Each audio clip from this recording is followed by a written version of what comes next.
Pronósticos están dados de esa manera, ¿correcto? ¿Qué tan preparados estamos para poder remediar las consecuencias, ¿no? La naturaleza, reitero, nos está dando una pausa, un chance para poder, de alguna manera, poder trabajar en estas acciones de prevención. Para conversar más del tema voy a saludar a Juvenal Merina. Él es analista de estudios del PREDES, del Centro de Estudios y Prevención de Desastres. Él se encuentra en Trujillo. Él además ha sido jefe del CENEPRED, del Centro Nacional de Estimación de Prevención y Reducción de Riesgos. También ha sido director de preparación de INDECI. En fin, es una voz autorizada para hablarnos de este tema. Señor Juvenal, muy buenas noches, bienvenido. Buenas noches, Carlos, y muchas gracias por la oportunidad de conversar sobre estos temas. Efectivamente, yo decía, se nos viene un niño. De que se viene, eso es clarísimo. Bueno, toda la información que se maneja hasta hoy, tanto la generada por el ENFEN, que es el organismo multisectorial que tenemos en el país, como también la información que provee la NOAA y otros organismos internacionales, nos advierten de la gestación de un niño que puede alcanzar de características de niño global con intensidades que pueden ser grandes como la del 97 o 98. Y eso es fuerte. Ya, y cuando se habla de estos pronósticos, de estos estudios, tanto los nacionales como también los que están internacionales, coinciden en eso. Sí, todos apuntan a ver que los indicadores que se monitorean tanto en las distintas zonas, ¿no?, del Océano Pacífico apuntan hacia ello. Claro, esto puede cambiar, no está del todo, pero para nosotros como país que está ubicado en esa zona de influencia del Niño, que ya tenemos experiencias previas, ¿no?, claro, en el pasado, que nos han golpeado severamente con los efectos que generan estas lluvias que acompañan al niño, ya tendríamos que haber aprendido la lección. El problema es que no lo hemos hecho. Ese es el problema. Aún mostramos signos de alta vulnerabilidad que preocupa y por lo tanto, ante esta advertencia anticipada, que nos da meses por lo menos como para actuar, trabajar, prepararnos, ¿no?, mejorar nuestra seguridad o en su defecto reducir la vulnerabilidad que tenemos, ¿no?, crear condiciones de seguridad para que el efecto o los impactos que pueda generar este niño no sea tan severo. Es más, no podemos olvidar lo que nos ha causado el ciclón Yaku que estuvo en nuestros primeros meses del año, nos ha dejado una población lastimada, ¿no?, golpeada, viviendo actualmente en condiciones todavía, digamos, de damnificado, y que esto, al caer un nuevo niño, pues tendría mayores efectos y esto sería lamentable, ¿no? Sí, efectivamente, y esto, como usted bien dice, las consecuencias las seguimos viendo, ¿no? Familias damnificadas, que duermen en carpas, familias que han perdido todo, nos ha dejado el dengue, así que estamos allí. Ahora, tenemos algunas semanas y algunos meses para poder trabajar en ello, o sea, trabajar en algunas zonas en algunas obras de prevención, ¿no? Estas obras de envergadura, como diques, o sea, ya el tiempo ya nos arrebasó, pero sí estar focalizando qué se tiene que hacer para poder mitigar todo eso. Sí, creo que el tiempo que nos queda nos permitiría de pronto trabajar sobre lo que es la preparación, prepararnos de la mejor forma para tener una respuesta efectiva, una respuesta adecuada, de pronto, ¿no?, como para minimizar los impactos, ¿no? Entonces, la prevención es un proceso que debe darse de manera permanente. La prevención significa actuar de la mejor forma para no ser vulnerables a todos los fenómenos naturales que ocurren en nuestra naturaleza, sismos, lluvias intensas, ¿no?, inundaciones, etcétera, ¿no? Entonces, esa fenomenología tan vasta que tiene el país es algo que nosotros debemos tenerlo siempre presentes. Entonces, tener presente esa fenomenología es ser conscientes del riesgo que hay y por lo tanto actuamos de manera coherente frente a este escenario. Eso es prevención. Luego tenemos un campo amplio de trabajo de lo que es reducir la vulnerabilidad. Somos vulnerables a distintos fenómenos. Entonces, necesitamos mejorar nuestra práctica, corregir los errores a través de las acciones, de los proyectos de inversión que cada gobierno local tiene que hacer para que las condiciones de seguridad se vayan mejorando progresivamente. Eso es reducir el riesgo. Pero cuando no nos queda mucho tiempo, tenemos que trabajar más en lo que es preparación, ¿no? A estar así como atentos, alertas. Es lo que usted dice, ¿no? O sea, hay que estar preparándonos, dice. Así. O sea, y eso implica, reitero, trabajar con lo que se tiene. Así. O sea, lo que debió haberse hecho no se hizo en su momento. Entonces, en el poco tiempo que tenemos, ver qué tanto se puede hacer para mitigar esto. Así es. O sea, ya, reitero, a lo que tengamos y a lo que podamos hacer. Sin embargo, como sabemos, el país no puede parar, no podemos detenernos y solamente prepararnos para afrontar las emergencias. Tenemos que los gobiernos locales tienen que implementar proyectos de inversión, la educación tiene que seguir dándose en las aulas, y todos los sectores tienen que seguir trabajando en lo que les toca. Y en ese frente de acción que tenemos abierto como parte de la gestión del desarrollo, hay que hacer las cosas de la mejor manera para que no creamos condiciones vulnerables, además de estar preparándonos para afrontar lo que se viene, ¿no? Ahora, las normas están dadas, los planes ya están allí. Las normas un poco también ya desfasadas por los años, diría. Yo no sé, usted es el experto, pero hablamos normas pues que ya tienen algunos años y que las realidades tal vez son distintas. En realidad, el Perú hace poco ha modificado, ha actualizado sus instrumentos normativos en materia de gestión del riesgo. Tenemos una política nacional de gestión del riesgo que fue aprobado en el 2021 y es vigente hasta el 2050. Entonces está totalmente vigente. Del mismo modo, tenemos un Plan Nacional de Gestión del Riesgo de Desastres que entró en vigencia el año 2022 y tiene un horizonte de tiempo hasta el 2030. Asimismo, en el país tenemos un Plan Estratégico de Desarrollo Nacional, proyectado al 2050, que incluye dentro de sus objetivos nacionales un objetivo orientado a lo que es la gestión del riesgo, reducir el riesgo. Es decir, se reconoce como un problema público del país la población vulnerable, ¿no? Y toda su infraestructura, su medio de vida vulnerable a los eventos que ocurren en el territorio.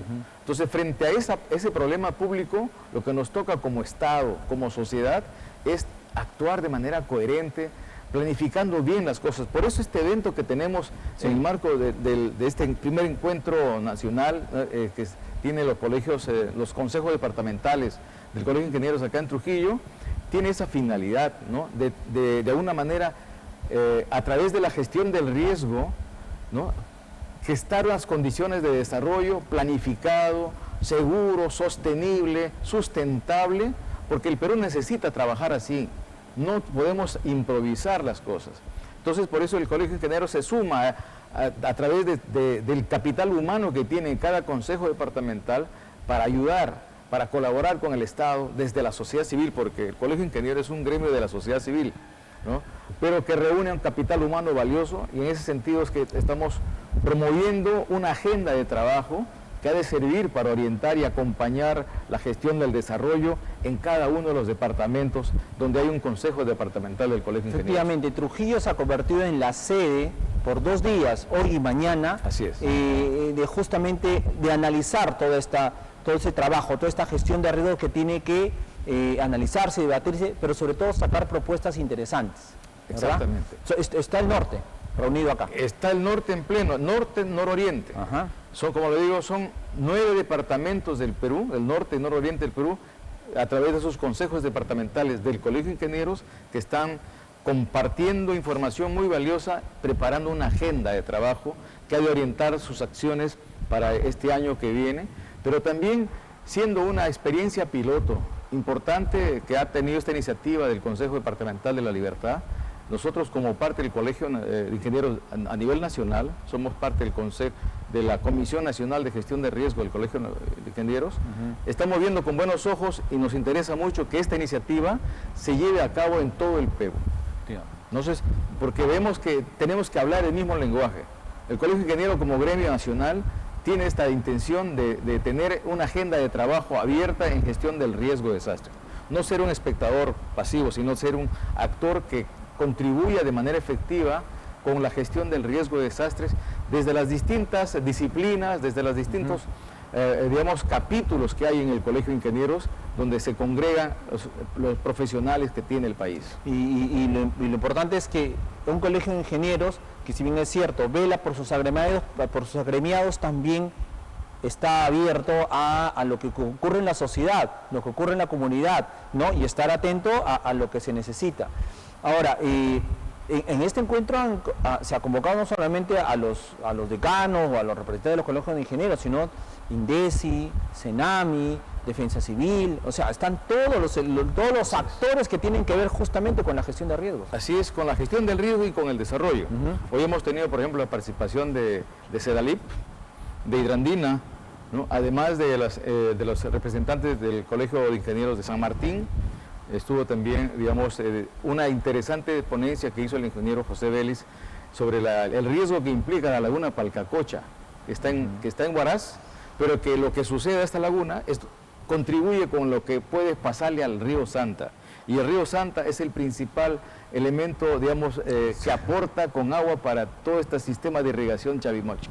Entonces, es de vital importancia para Ancash como para Libertad, puesto que el retroceso de los glaciares, todo este problema de calentamiento global está generando un mayor riesgo en las lagunas altoandinas, que de desbordarse, de generarse un aluvión de estas lagunas, podría comprometer severamente la seguridad no solamente de Huaraz, que tiene una población altamente concentrada en la desembocadura de esta quebrada, también afectaría a los pueblos que están en el Valle del Santa, afectaría lo que es el Cañón del Pato, es decir, la central hidroeléctrica del Cañón del Pato, pero también la bocatoma del sistema de irrigación Chavimochi. Podría afectar también el puente que está a lo largo del río Santa, de la Panamericana que cruza el río Santa. Es decir, tendría efectos severos. Por eso ha sido importante que esta ponencia sea compartida en este evento, porque es de vital importancia tanto para Ancash como para la Libertad, para ver cómo hacer para que este fenómeno no se dé, o por lo menos para trabajar en algunas acciones que eviten que se genere un aluvión de esta naturaleza. Pero esto ya lo tienen mapeado el gobierno, ya tienen mapeado las autoridades. Hay información que desde hace años atrás ha venido ya trabajándose por los ingenieros que trabajaron tanto el INGEMET como el INAIGEM, que es una entidad especializada en temas glaciares, pero hay esta información que está accesible a las autoridades regionales y locales, tanto de Ancash como también de la Libertad, para que de pronto de manera conjunta se podría trabajar en un plan de emergencia, un plan de acción para ver cómo controlar o mejorar el sistema de diques de cierre de esta laguna, reforzarlas o implementar un sistema de drenar esta laguna de manera progresiva para minimizar el riesgo. O sea, hay un conjunto de acciones técnicas que nos invita a trabajar para que este fenómeno que se advierte no se dé. Justamente eso es prevención, pues. Exactamente. Justamente esa prevención. Y esto me lleva a la otra interrogante. Las autoridades de los municipios, de los gobiernos regionales, ¿qué tanto se compran el pleito de trabajar en esto? Para muchos, y yo he conversado, conozco a muchas autoridades, y a la prevención no lo ven con buenos ojos porque no les da réditos políticos. ¿Usted percibe eso también? Sí, lamentablemente es una percepción que la compartimos, ¿no?, en el país, donde la visión de los políticos actuales es de muy corto plazo, ¿no? Quieren, digamos, acciones de impacto inmediato, que se visibilice políticamente, pero en este caso los procesos que están relacionados con la gestión del riesgo no requieren acciones de corto plazo, más bien requieren planificarse acciones de mediano y largo plazo, porque la seguridad de la población no puede medirse en cortos plazos. Que trascienda a gobierno. Que trascienda a gobierno, efectivamente. Entonces, y este evento justamente busca convocar autoridades. Nosotros hemos visto que hay muy poca presencia de autoridades en este evento. Y es lamentable, ¿no? Pero sin embargo, esto no reduce el interés nuestro como ingenieros para seguir en esta agenda, porque esta información que se está recogiendo en este evento desde los 2 días va a ser compartido con las autoridades. Va a ser, digamos, se va a preparar un pronunciamiento y una agenda de trabajo que se va a alcanzar a todas las autoridades, porque hay responsabilidades compartidas. Ahora, el no trabajar en prevención también puede generar delitos, ¿ah? O sea, las autoridades tienen también que poner sus barbas en remojo, porque no es que no trabajo en prevención, me hago el loco, no, mejor invierto la plata en otra cosa, pero pueden ser pasibles de ser denunciados por delitos. Así es. Hay la normativa, la ley del SINAGER es una ley de obligatorio cumplimiento para todos, no solamente para el Estado, sino también para los actores privados. Entonces, lo que nos falta, de cierto modo, es que en el país se haga cumplir la ley, ¿no? Y no sería dable que esperemos que nos sancionen para recién actuar en prevención, que es algo que nos beneficia, tanto como persona, como familia, como sociedad. Más aún como autoridades, que tenemos una tremenda responsabilidad de promover desarrollo seguro y sostenible, ¿no? Entonces, en el marco de esta preocupación que planteas de la sanción, lo que nosotros vemos es que esta agenda de trabajo debe servir de base para que incluso la población plantee, digamos, exija a sus autoridades el trabajar la prevención, el trabajar la reducción del riesgo, porque trabajando en prevención nos alejamos de las emergencias, alejamos los desastres, alejamos las emergencias, aseguramos el bienestar de la población y aseguramos las inversiones. E invertimos mejor el dinero. Exactamente. ¿No? Cuando, o sea, pareciera, y se lo digo así tal vez, es una percepción personal, pareciera como que si la autoridad quisiera que se inunde las casas, quisiera que se rompan las pistas, quisiera que se inunde el colegio, porque sabe que ahí va a necesitar invertir, o sea, rehacer la obra, y el rehacer la obra, ahí está la corrupción. O sea, pareciera que quisiera que se destruya lo más que se pueda, porque la respuesta inmediata es estado de emergencia, levántenme los filtros de la Contraloría, de la fiscalización, ¿no? Y comienza a contratar de manera directa a constructoras poco santas, ¿no? Entonces, parece que existiera esa mentalidad, ¿no? Lamentablemente en un sector de nuestras autoridades. Sí, lamentablemente. Existe, desde en este caso del Colegio de Ingenieros, nuestra intención es cerrar brechas para evitar que ese modus operandi siga dándose. Más bien lo que queremos es ver cómo fortalecer capacidades en los gobiernos locales para que con esa tremenda responsabilidad que la ley les confiere, puedan hacer bien las cosas.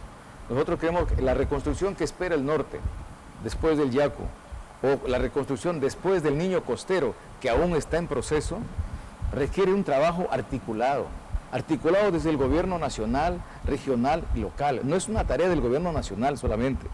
Necesitamos, porque los escenarios de riesgo que tiene cada región son diferentes. Entonces, debemos ver la forma de que el municipio distrital asuma lo suyo en sus competencias.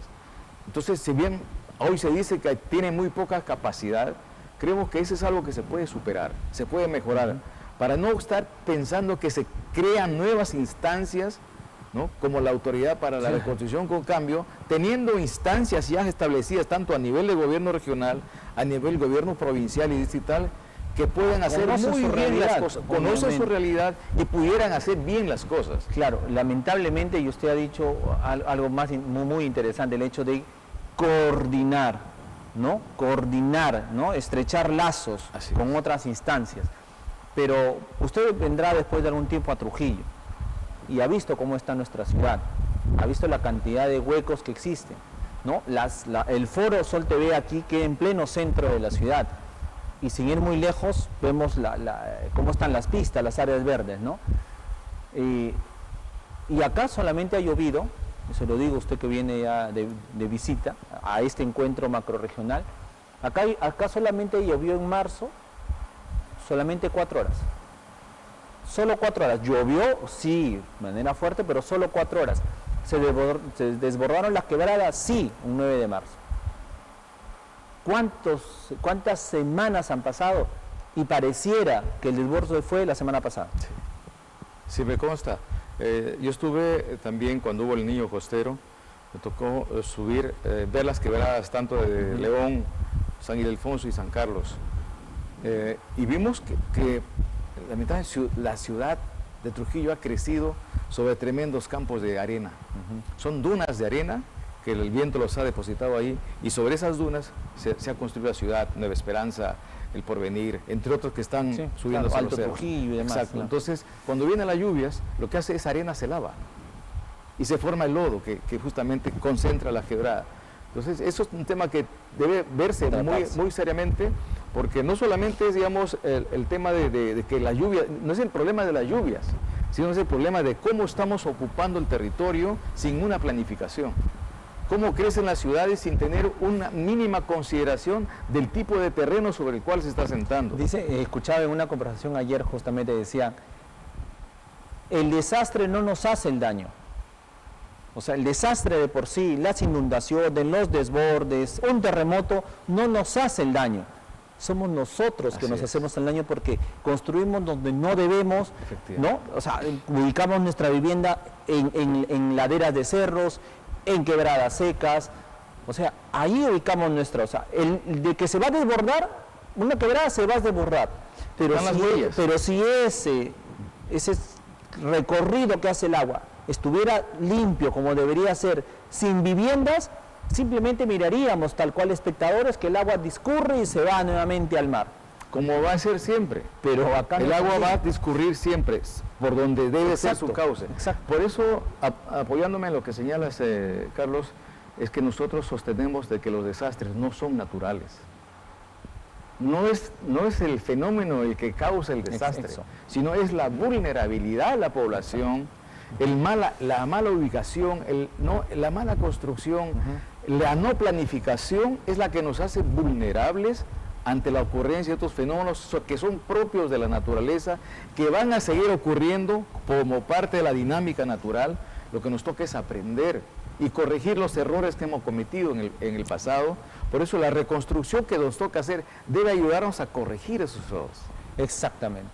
Para prevenir y hacer que la ciudad se ordene y crezca de manera adecuada. Eso es lo que nos falta. Efectivamente. En todo caso, mañana continúa este encuentro, este primer encuentro macrorregional para la gestión de riesgo de desastres, unidos por un desarrollo planificado, sostenible y sustentable.